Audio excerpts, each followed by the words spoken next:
LeBron James has lost some of his clout, his bulletproofness, his beyond criticism protectability. I'm relentless. Can you feel this? I'm going all in. It's time to cash in. One moment in time. Let's get at this. Be tremendous. Relentless. I'm relentless.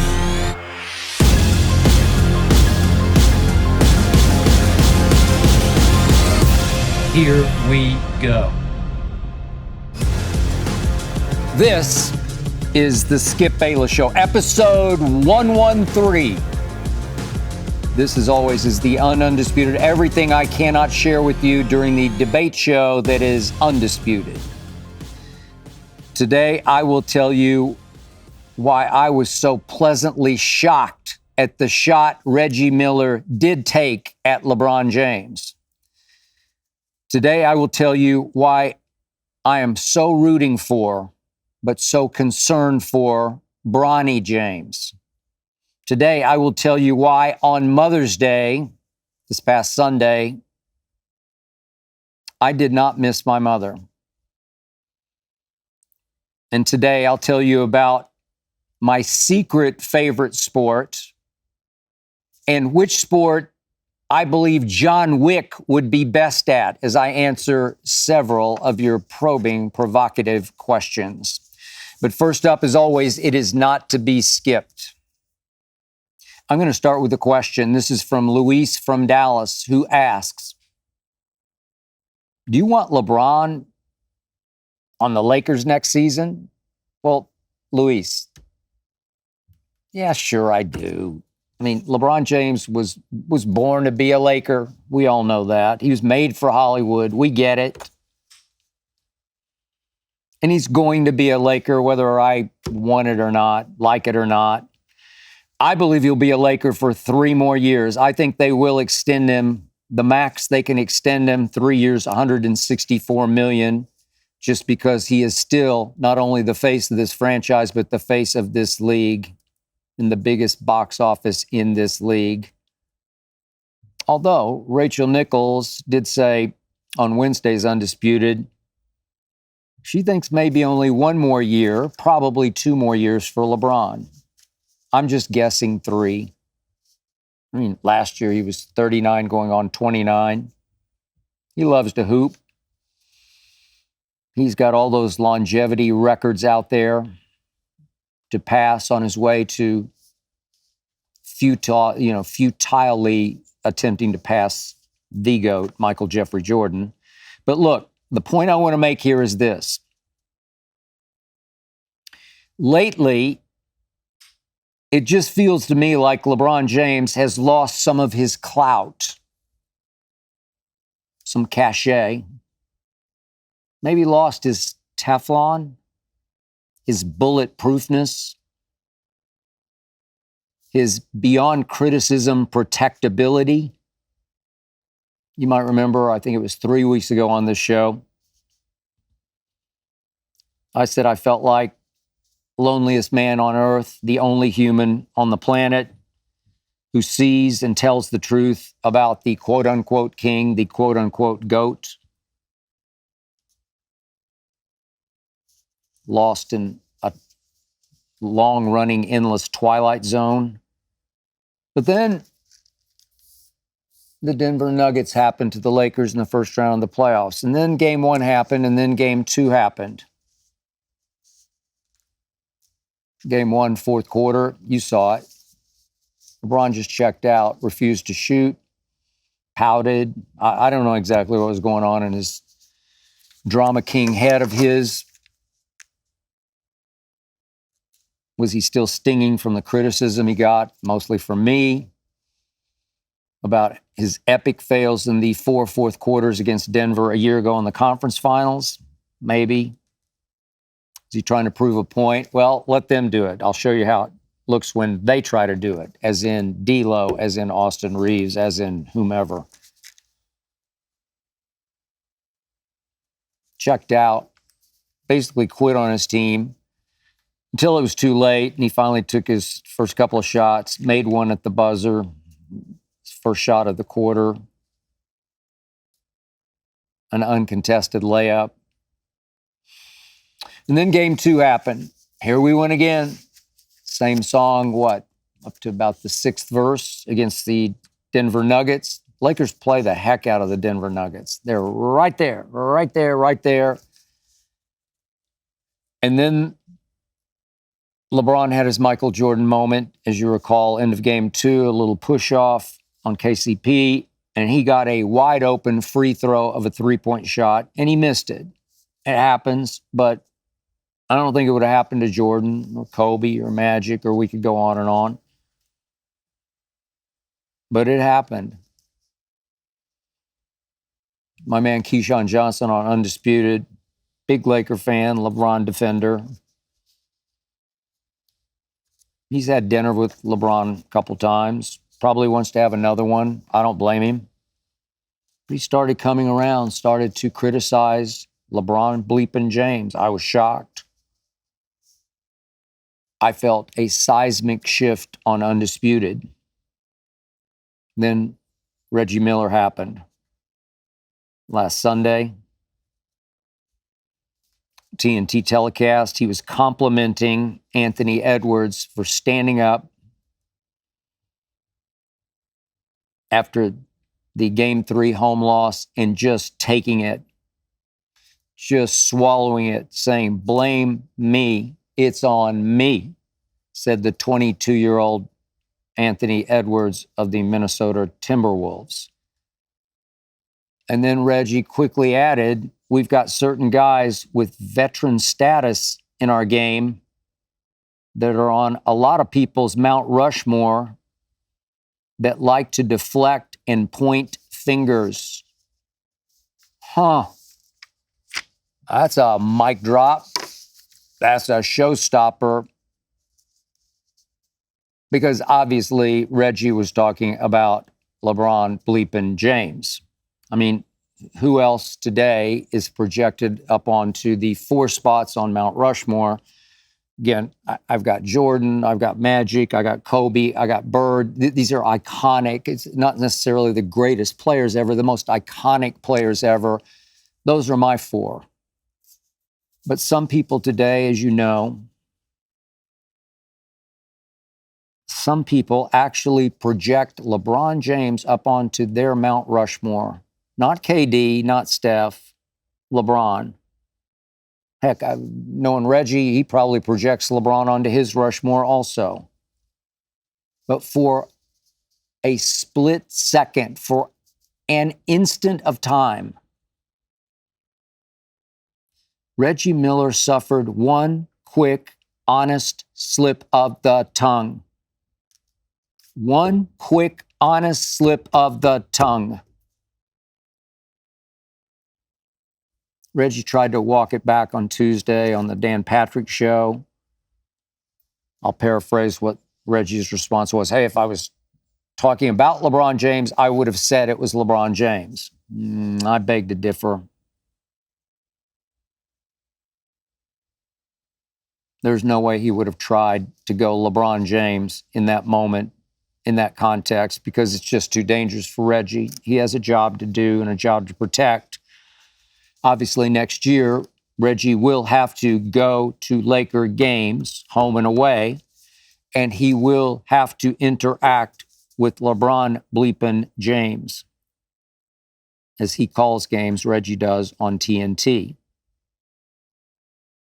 He does not want to alienate LeBron James, who is a meal ticket for obviously TNT and ultimately for Reggie himself. So obviously Tuesday, Reggie tried to run from his comment that clearly was directed at LeBron James. The point being, Reggie spoke the truth.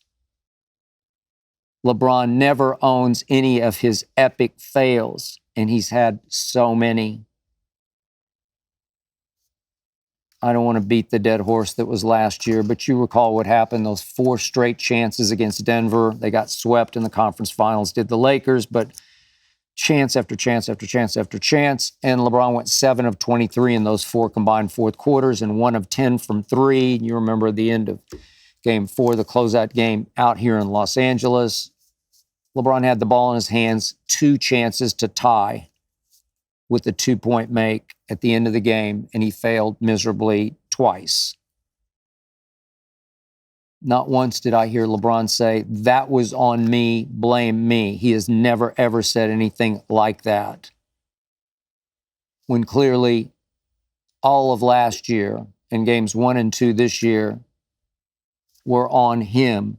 He should have taken all of the blame. So how did he deflect last year? How did he avoid last year? Remember after they got swept? What happened right away? In his media session, he dropped the potential retirement bombshell on the media. That may be it for me. I may just walk away. Maybe I've had enough. Oh my God, everybody ran to their keyboards. Here we went. Distract, deflect, distract, deflect. Master media manipulator. This year after games 1 and 2, not once did you hear LeBron say, "Oh, that's on me." He's doing the great new podcast with JJ Redick, a potential next Lakers coach. It's an X's and O's deep dive. And yet, I waited and waited for LeBron to break down the 4th quarter of game 1 against those defending champion Nuggets. I just wanted a deep dive breakdown of what actually happened in that 4th quarter, LeBron. I wanted to hear you break it all down for me, because there was a lot to break, a lot that broke. No. I wanted to hear you break down that sequence at the end of game 2, the little slight Jordan-esque push-off on KCP, the shot, how it felt in your hands, how it looked to your eye, if you flinched at all under the pressure as you released it, if you thought in the air it had a chance, or if you knew off your fingertips it was a miss. I wanted to hear a breakdown. I wanted to hear some owning of a modicum of blame. And yet, what did LeBron say? I'm paraphrasing, but he said, "Oh, we were right there in each of those losses to the Nuggets this year. We just made too many mistakes at the end of those games." We? He? He checked out, he missed the shot, didn't hear a peep about either.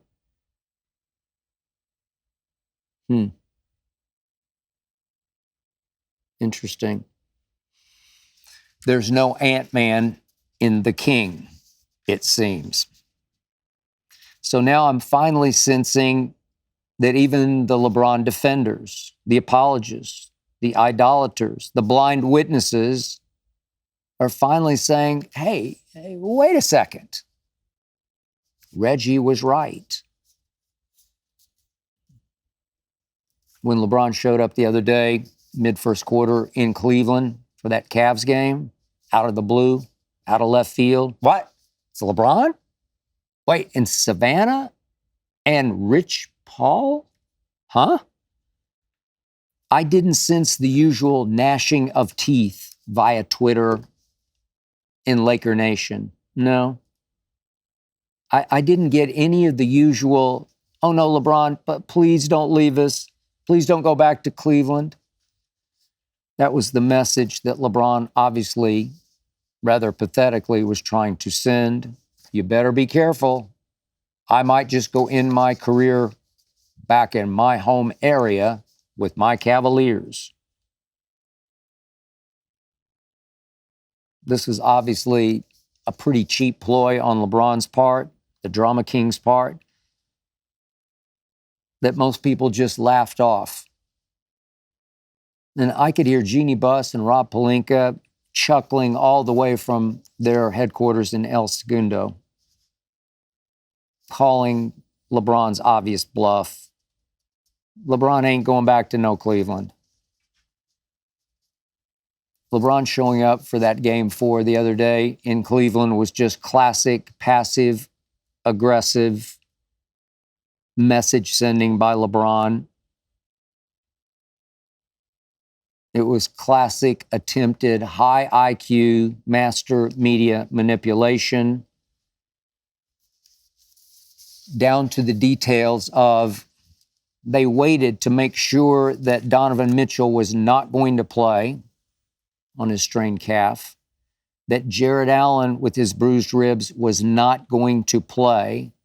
So Cleveland, without their best two players, had little to no chance of pulling off a miraculous Game 4 turnaround game that would send that series back to Boston 2-2. LeBron wanted no part of being in the middle of that kind of celebration.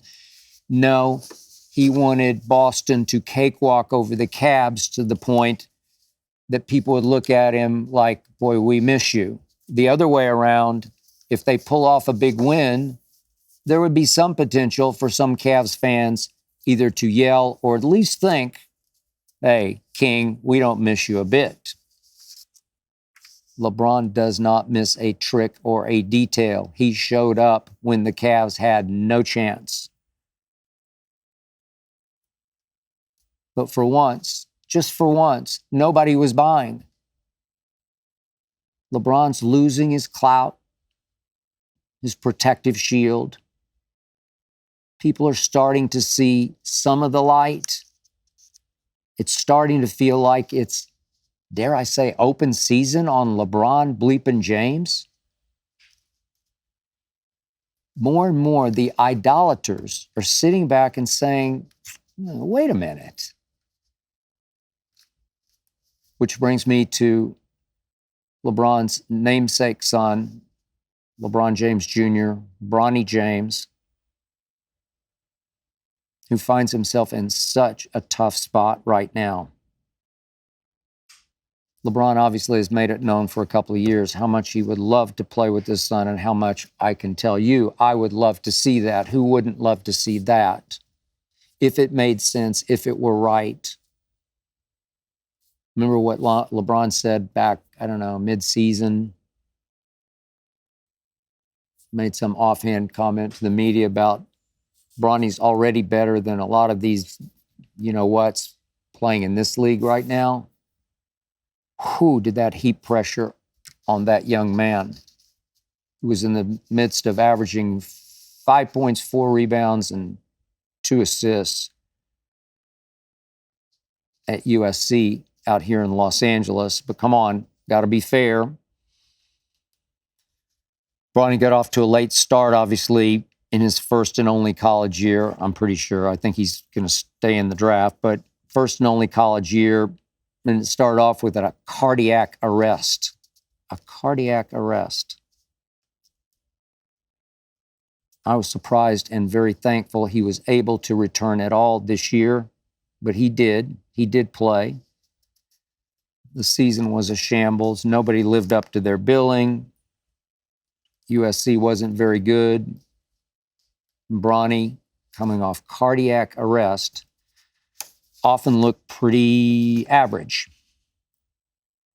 Still not on any mock draft boards in rounds 1 or 2 in the upcoming NBA draft. So allow me to say that just from a distance, observing Bronny, I have loved the way he's handled himself. That kid is made of the right stuff, of tough stuff. Always has handled himself with such class, with such dignity, with such humility. There's no spoiled, rotten kid in him, not an ounce.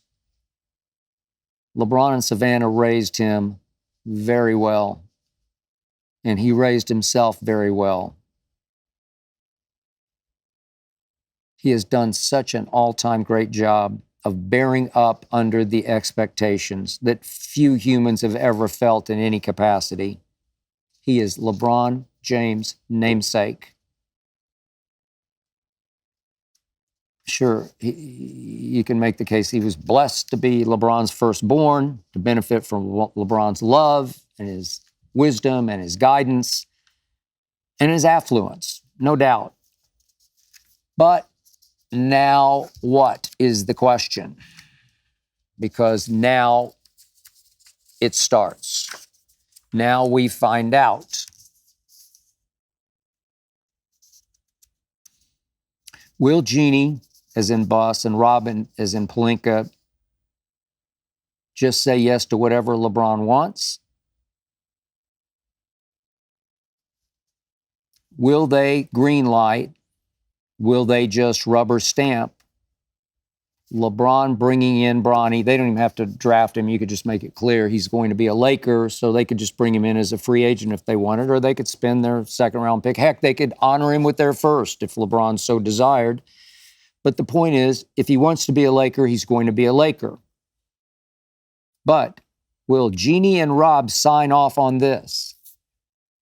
As LeBron winds down, will they allow Bronny to come in and play, 15 minutes a game alongside his father? Even if the kid just isn't good enough?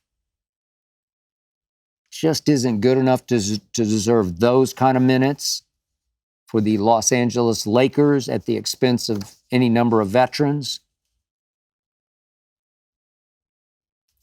Would Jeannie and Rob do it just for the box office appeal? Of course, I'd be watching. We'd all be watching.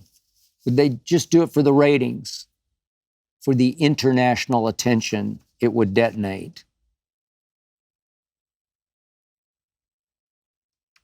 Even if it hindered and hamstrung their ability to win basketball games. I'm just not sure they would do that for LeBron at age 40 in year 22. Not after what happened against Denver a year ago and Denver this year. I'm just not sure they would sign off on that. So could Bronny stand on his own 2 feet and go make another roster? I hope so, but I'm going to be honest, I doubt he could. He measured 6 feet 1 1/2 inch, 6'1" and a half.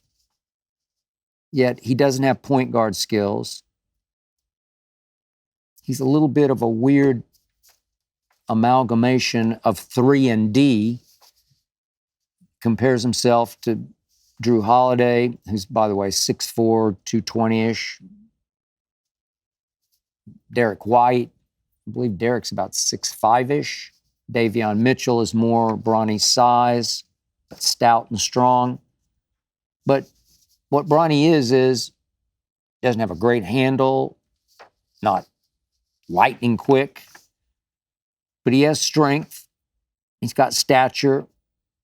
He didn't shoot it well at USC, but he got a late and tough start. I write that off. I give him a pass for that. I think he can become a decent 3 and D NBA player because I think he can play maybe even high-level NBA defense. And I do think he can be a better shooter than his father, even though his father had a great year shooting it from 3, of course, until the postseason. What else is new? And I will say this about Bronny. From what I've seen of him, he was born to play alongside his dad skill set-wise. Skill set perfectly complements his father. Play defense, catch and shoot threes, high IQ, easy to get along with, no big ego, no ball hog, no gunner, no gotta shoot. No, there's none of that. He can blend in and hold his own, but he's a much better fit with LeBron than by himself, to me. But seriously, good enough to start taking minutes away from, let's just say, Taurean Prince, Cam Reddish, Gabe Vincent. I don't know. LeBron's clock is ticking. If it's going to happen, it needs to start happening this coming basketball season. And then what happens to Bronny when LeBron does retire? Man. There's just this growing part of me that fears for LeBron James Jr. Okay, I go from talking father and son to talking mother and son, as in my mother. If you will, allow me, I don't know, a little bit of self-therapy here. This is about my late mother, sometimes great mother, occasionally great mother, with whom I never really got along. So last Saturday, my wife Ernestine turned to me and said, kaboom, as she is wont to do, "Don't you miss your mother at all?" I knew where Ernestine was heading with this. Sunday, of course, was about to be Mother's Day. It is by far the worst day of the year for my wife Ernestine because her mother has been gone for 10 years now. And I believe my wife Ernestine misses her mother more and more every single Mother's Day, which is always the worst day of the year for my wife Ernestine. She dreads Mother's Day like no day of the year. She suffers through Mother's Day because her love for her mother grows by the year. I hurt for my wife. I bleed for my wife. I don't know how to fix it.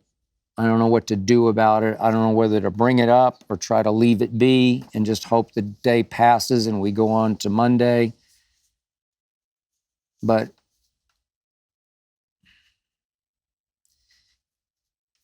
I'll be the first to tell you, I loved Ernestine's mother more than I loved my own. Ernestine did get to know my mother. I really got to know hers.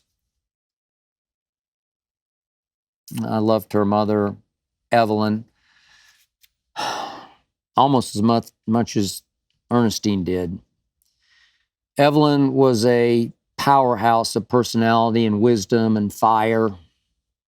She was a classic Jewish mother from the Lower East Side of Manhattan, did not come from money, fought her way up and out of the Lower East Side.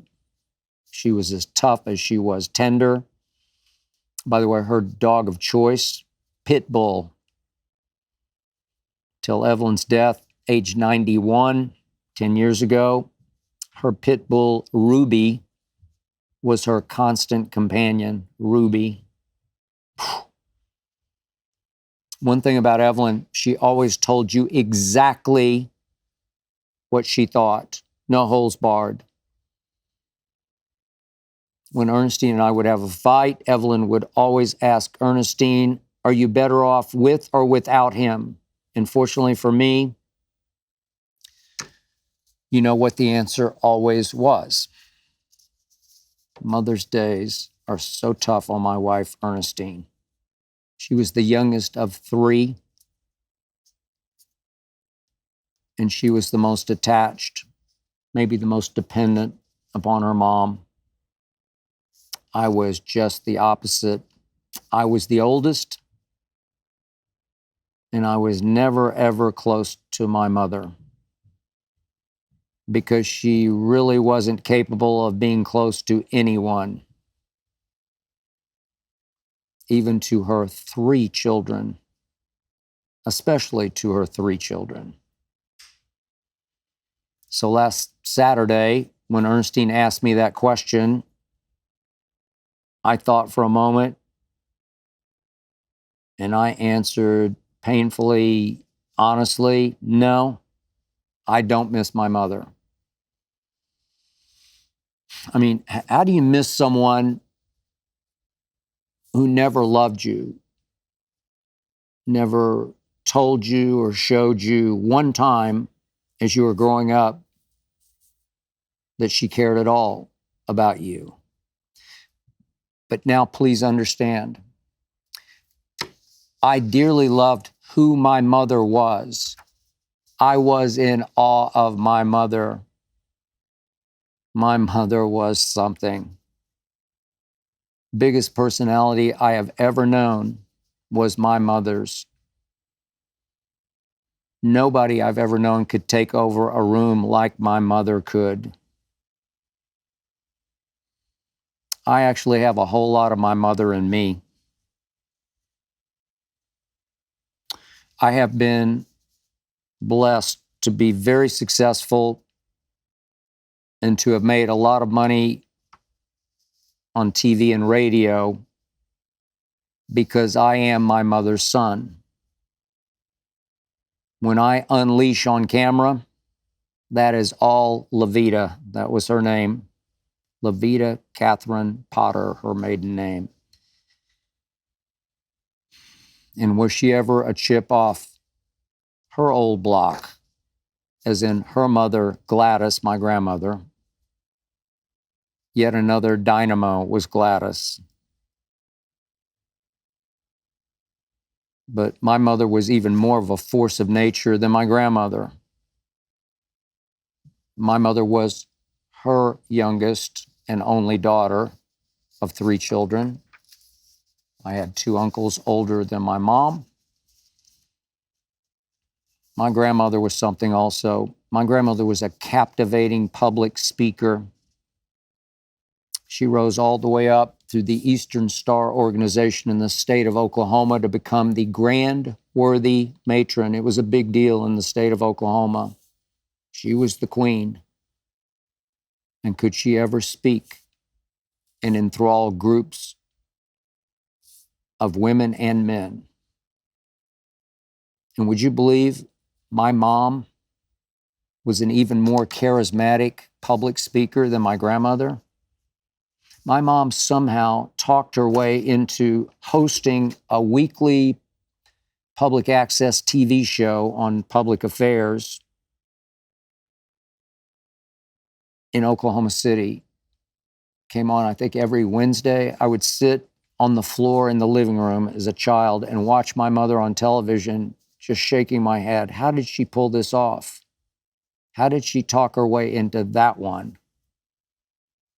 Everybody loved my mother because they didn't really know my mother.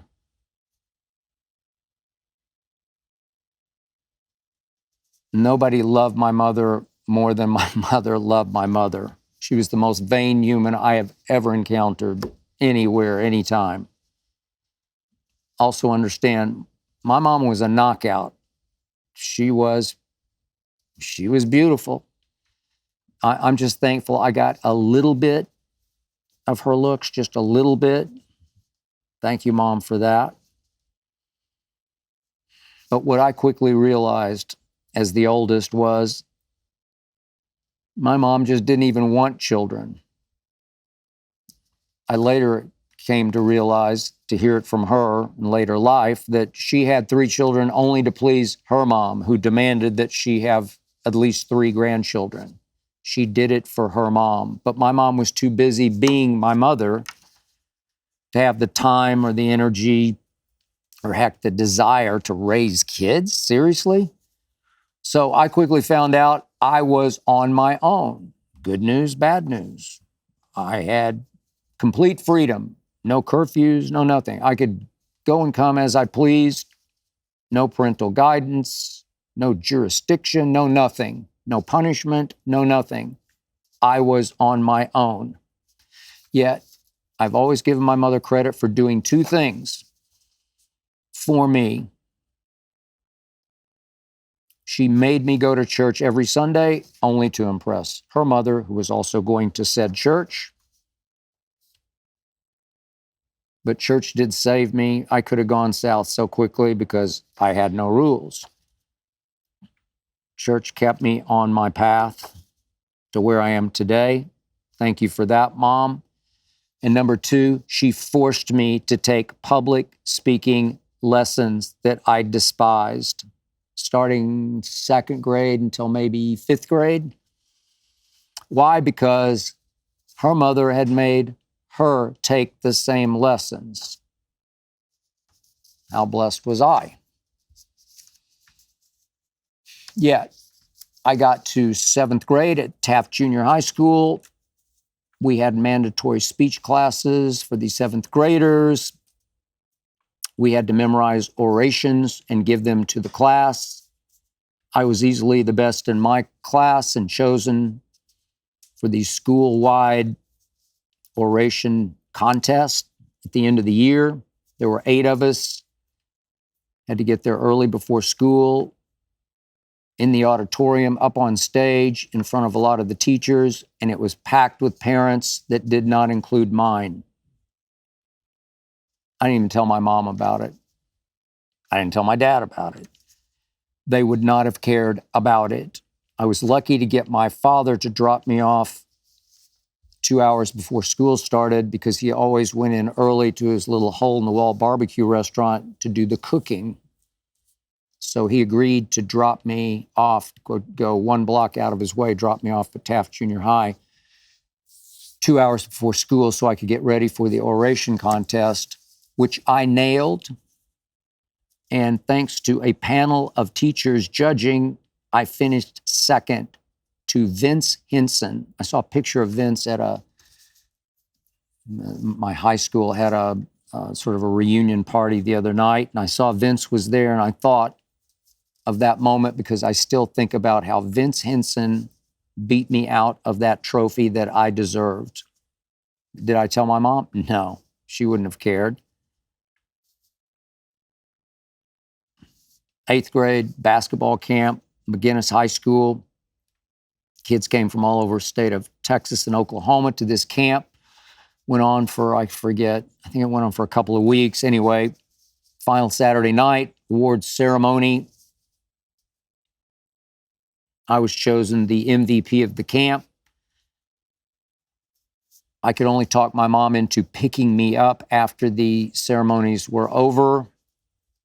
As I got into the car, my high school, junior high rival, Bruce Scott's mother, was screaming at me for winning because she thought her son Bruce deserved it, so she was defending her child. And my mother rolled down the window and said, what is this about? I said, just roll up the window, it's okay, let's just go. She didn't know, she didn't care. High school started, I would come in quarterly with my little report card, my little report slip from Northwest Class in high school.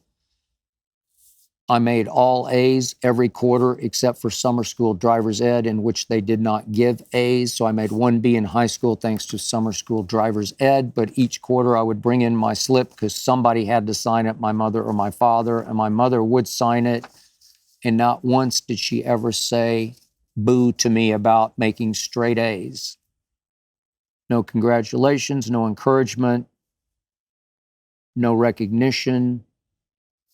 No, nothing. That was my mom, who then, if we were somewhere together, the worst place to be with my mother was me trapped on an elevator with strangers. Oh, Lord have mercy. My mom would take over the elevator and start telling everybody how great I was. Never told me that, but she would tell them, oh, he's this and he's that, and you won't believe he did this and he did that, but not once did she ever acknowledge any of that to me. So later in life, college, just out of college, we began to clash because she demanded I give her grandchildren. I did not want kids. I wanted to be free enough to move up in my chosen field, the media field. You had to move up. I worked all over the place, and each time I moved up, I made more money. I had more privilege. I had more ability to do what I did the best. No, she wanted grandchildren. No, I can't. First time she met Ernestine back in 2005. I was at a driving range at her golf course in Oklahoma City. I was warming up, hitting balls. She sat down with Ernestine, had never talked to her before, and immediately told her that if I hadn't married one of my former girlfriends, that I would never marry Ernestine. We did date for 9 years. We've been married for 8. By the time I got into high school, I guess it was, my mom joined my father at the bottom of a whiskey bottle. My father was a bad guy. I always asked my mom later in life, well, why did you marry him? Why did you choose him? She'd always say, well, he was handsome and he was good in bed. Okay? Wise women, foolish choices.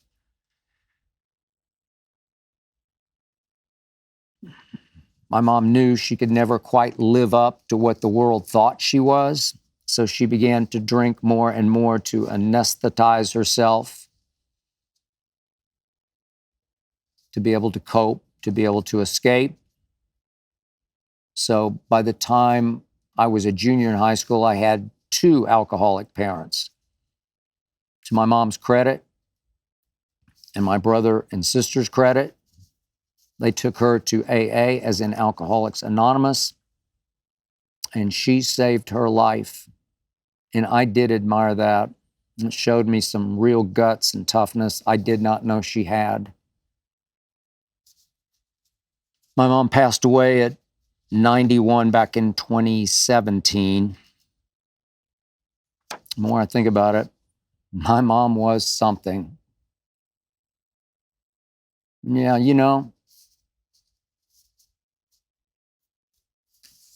I do miss her some. This is Nathan from New York. Is there anything you still want to accomplish in your career that you haven't done already? So Nathan, am I reading between the lines here? Are you trying to retire me prematurely?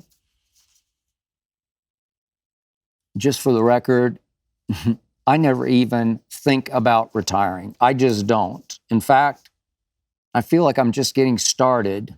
Been blessed with health. I feel like I'm in better shape now than I was when I was 22. When I left Vanderbilt, went to the Miami Herald to start all this.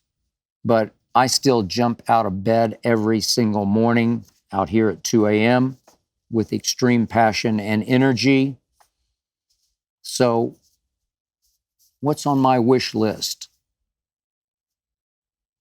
It's not a bucket list. I'm not winding down. I'm not winding up. This is my wish list. This is my to-do list. I'm going to do a show with my brother, Lil Wayne. I'm not talking about just a couple of segments at the end of Friday's Undisputed. I'm talking about a show, a real live show, a sports-based show with music and life mixed in. Male-female relationships mixed in, race relations mixed in. That would be my dream come true, and it will come true. I've been thinking about this for a couple of years now, and this may surprise you, maybe it won't. I want to do a golf podcast, an irreverent, deep dive, no holes barred golf podcast, no sacred cows golf podcast. I am obsessed with golf. I do try to play golf. I know golf. I've mentioned before, back in the day on the Golf Channel, what was this, from maybe 1998 to 2001, in that range, I did post-game shows at all the majors for the Golf Channel. Former player named Mark Lai and I did maybe some of the first debate ever on television, because we got into it about Phil and Tiger and all of the above. There's some great segments, some great live TV segments, and I miss those. And I want to do a golf podcast, irreverent golf podcast, unlike anything else on golf television. I'd like to do a different kind of debate show at some point with a potential young Skip Bayless, if you will, a Gen Alpha Skip, if you will, a younger me. so that I could be the old school voice, the godfather of debate versus the young gun. I would like to do a show like that. I'd like to write a fitness book. All of my fitness secrets rolled into one. How I stay, knock on wood here, in such extreme shape at my age. I would like to do that, and I will. I'd like to write the memoir of all, to end all memoirs, the all-time memoir, what really happened. I will do that at some point. I've mentioned the screenplay that I wrote last summer. There is some interest in said screenplay. But the point is, as I've mentioned, it's so controversial that if it's going to get made, I would have to leave mainstream media, I believe, to be able to stand with and by and behind it. I'm not sure I could survive the fallout of it on mainstream media, but that remains to be seen. So, Nathan, the point is, I have so much more I am going to do. This is Chad from Los Angeles. What sport would John Wick be good at? This is one of my all-time favorite questions. And listen, I love all your questions. I seriously do. I sincerely do. They are so clever, so creative, so next level. Your questions so inspire me. You know I love John Wick, but I still love the first one by far the most. You know, obviously, John would be world-class at jiu-jitsu. We know that. But I thought about this, and I believe that John Wick would be best at, when we're talking team sports, baseball. Keanu Reeves stands 6'1", weighs around 180. I believe that John Wick would be the classic baseball power hitter. What lightning quick wrists he would have. Hank Aaron wrists, if you can go back with me to Hank Aaron, who hit more first-row homers than anybody ever, had the record, obviously, the all-time home run record, ahead of Barry Bonds. Some people think he still has it, but Henry Aaron was all about wrists.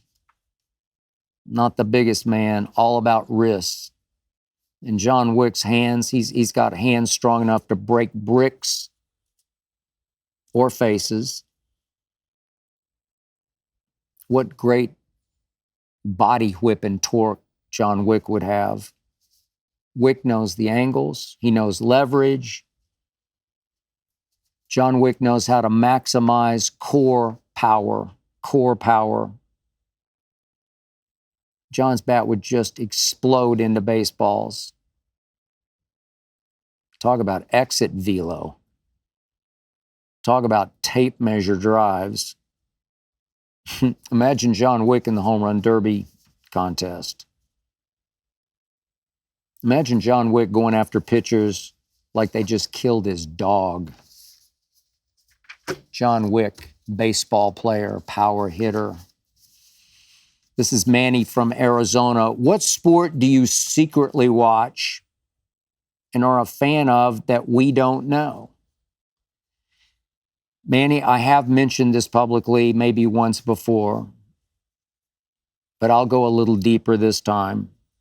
I'll put myself a little farther out there this time. This is easy for me.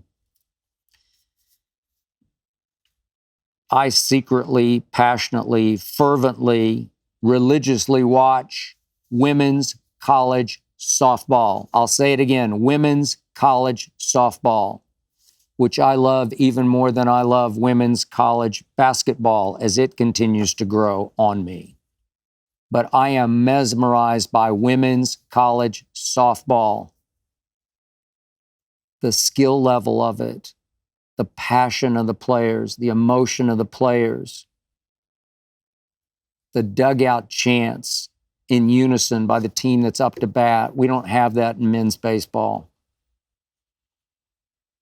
I mean, just the pure, uncloaked, unguarded joy these women play this game with. Never seen anything like it. The joy of the outfielders when they make a game-saving play and come up laughing and run and hug each other. It is really fun to watch because these women can play this game at the highest level. The pitchers are, it feels like, on top of the hitters, but they come with rise balls and drop balls and in shoots and out shoots and phenomenal, extraordinary, sometimes almost supernatural control. Make those balls do tricks. The lefty slap hitters just poking the ball to the left side of the infield, flying up the line from the left-handed batter's box. It's so hard. The third baseman has to come up perfectly cleanly and make a strong, perfect throw to get them at first. Man, I just get mesmerized watching women's college softball. I'll be the first to admit,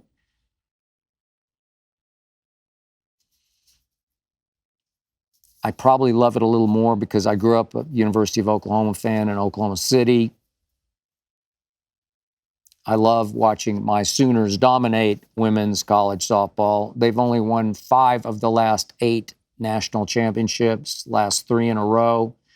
They're the 2 seed to Texas this year, both in the Big 8. Now Big 12. I'm living in the past. But my Sooners beat them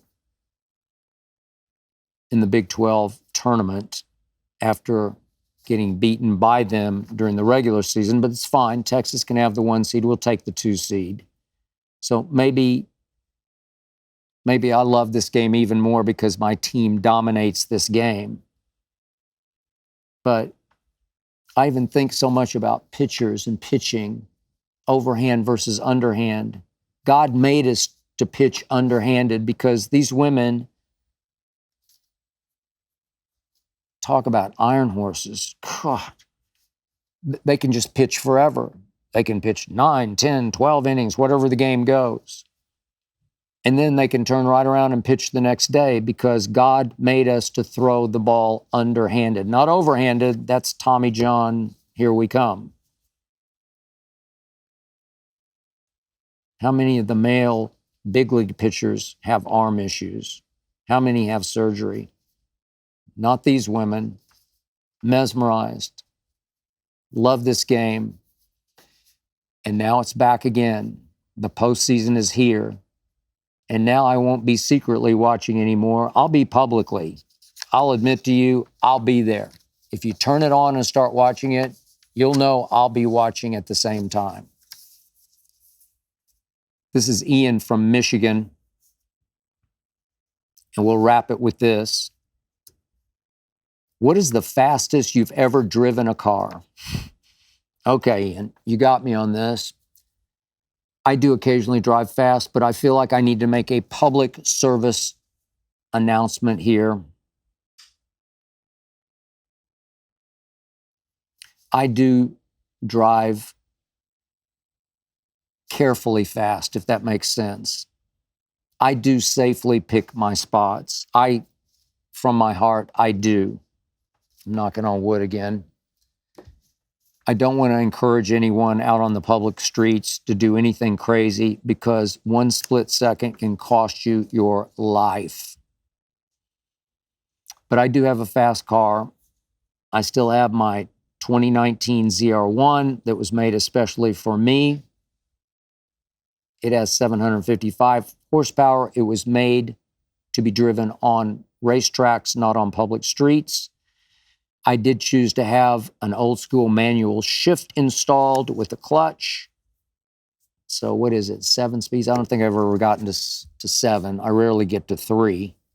My car will flat fly. It is an old school muscle car built to fly. It's a rocket ship.